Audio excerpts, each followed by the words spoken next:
ya empezamos a hablar con el equipo, pero queríamos repasar unas imágenes que seguramente te van a retrotraer a una de las épocas quizá más complicadas respecto al símbolo de la corrupción y tiene que ver con José López. Estas imágenes que estás viendo en este momento es José López yendo a un convento con su arma, un arma que tenía en su domicilio, y bolsos, ¿no? Y bolsos de mucho dinero. Había algo así como 9 millones de dólares. Después José López termina declarando que esa plata no era de él, que en realidad días antes, a ese 14 de junio de 2016, días antes le había llegado ese dinero y aparentemente lo adjudicaba a Cristina Fernández de Kirchner, a la expresidenta.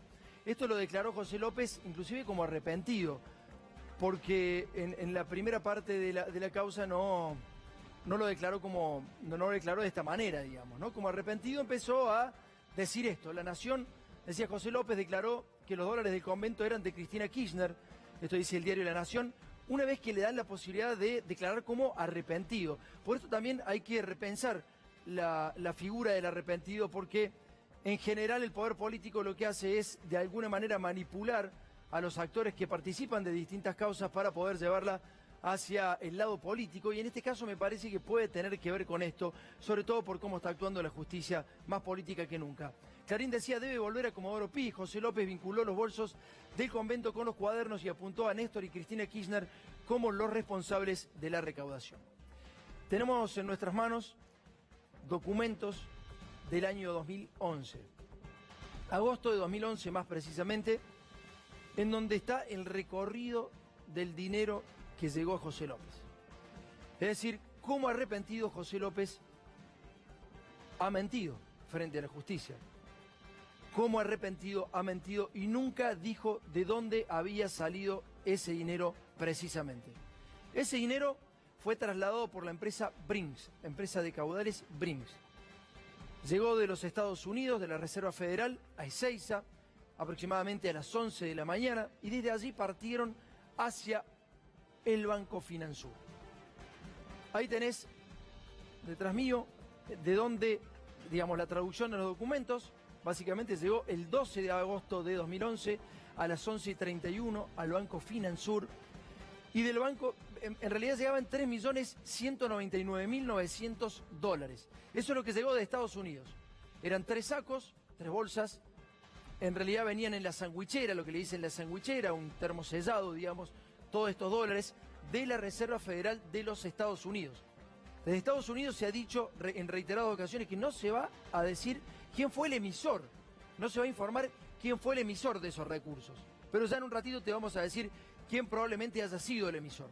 El Banco Finansur, al cual llegaban esos 3.199.900 dólares, era del ex tesorero de Boca Juniors cuando Angelici ya estaba en Boca. Después de Macri queda la gente de confianza de ellos. El ex tesorero era el dueño de Finansur, Jorge Sánchez Córdoba. La vas viendo, ¿no? Aparentemente esa plata, según dice López, era de Cristina y Néstor, y por lo que podemos ir viendo en realidad venía de los Estados Unidos de América. Y quien manejaba la banca a la cual llegaba en primera instancia, porque ya vas a ver el recorrido, falta todavía que se sumen 5 millones de dólares y te vamos a decir en dónde se empiezan a sumar esos 5 millones de dólares. Esa plata aparentemente era administrada por Sánchez Córdoba. O sea que las coimas podrían haber venido de Calcaterra Macri, de los Estados Unidos, porque quien manejaba después ese dinero era el ex tesorero de Boca Juniors. Gabriel, tenemos acá algo para aportar antes de seguir con la ruta del dinero de José López. Sí, muy buenas noches, Tomás. Hay que recordar que en la investigación del juez Daniel Rafecas lo que había pedido era informes al FBI para que le certificaran cuál era la trazabilidad. Le habían sacado fotos a todos los billetes que tenía José López en el convento. De esos billetes lograron identificar un fajo. Ese fajo está rastreado, vino en los Estados Unidos, como muestran los documentos, y habían llegado al Banco Finansur. Hasta ahí se terminó la ruta que la justicia había investigado. Y la versión que José López da, referida a que era parte de la recaudación vinculada con los cuadernos, es en realidad la quinta versión que da sobre el origen de este dinero que estaba certificado por la justicia esto, y en el marco del juicio oral que se le sigue por enriquecimiento ilícito, estaba guardada durante mucho tiempo en el lugar donde López dijo que estaba guardada en su casa, es decir, junto a un tabique que había en un tanque de agua. Por eso los billetes tenían humedad. Es decir, que no era nada que había recibido de manera inminente ni hace pocos días. Significaba dinero que había sido almacenado en ese lugar de su casa en Tigre, y que ahí, en definitiva, fue el recorrido final que hicieron hasta ser encontrado en el convento de General Rodríguez. Bien, lo que quiero mostrarte ahora es la firma de Sánchez Córdoba y López, en la primera instancia, donde llegan de Brinks a Finansur. En realidad, quien contrata la primera parte del servicio a Finansur para ir a Ezeiza a buscar los 3.199.000 dólares, está la firma de Sánchez Córdoba, no se ve claramente aquí, y allá está la de López, están los documentos, digamos, lo tengo en mis manos, está el documento, el DNI de Sánchez Córdoba y de López, que reciben esos 3.199.900 dólares. Ahí está el documento. Y ahí dice la firma de José López, claramente a la izquierda, mía, o sea, a la derecha de ustedes, van a ver la firma y el DNI de José López. En la segunda parte, en el otro documento en donde remiten este dinero hacia el Banco Francés de Reconquista 40, ahí se encontraba ya José López con la otra parte de los recursos económicos. Ahí había 5 bolsas más, con el resto del dinero, que hacían aproximadamente 8 millones de dólares. Hay que decir, no se sabe si es exacto los 8 millones de dólares, porque quien dice cuánto es el monto que se está trasladando es el propio cliente, en este caso José López.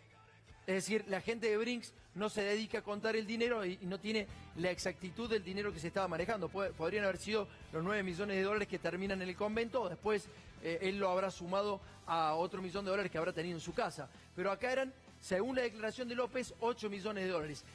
La persona que trabaja en Brinks y que nos suministra esta información dice que López pagó el 1% de todo el monto trasladado, es decir, 80.000 dólares, más un monto fijo en pesos, que es el servicio que hace Brinks. ¿Sí? Entonces, llegan un viernes, se hace tarde, y el lunes se completa la operación hacia el banco Comafi del Nordelta. Es decir, pernocta la plata en Brinks, el viernes a la noche, sábado, domingo, y el lunes termina en el banco Comafi del Nordelta los 8 millones de dólares, según lo declarado por López y por los propios empleados de Brinks. Es decir, si hoy el juez decide hacer un allanamiento, seguramente a Brinks no le van a encontrar nada, porque estos documentos, también hay que decirlo, son documentos de traslado de dinero en negro.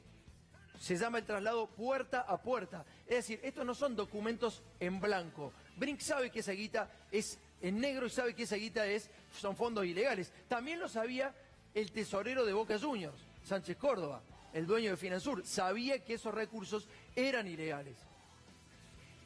Lo supieron siempre y constantemente. Por eso esta documentación nunca la van a encontrar.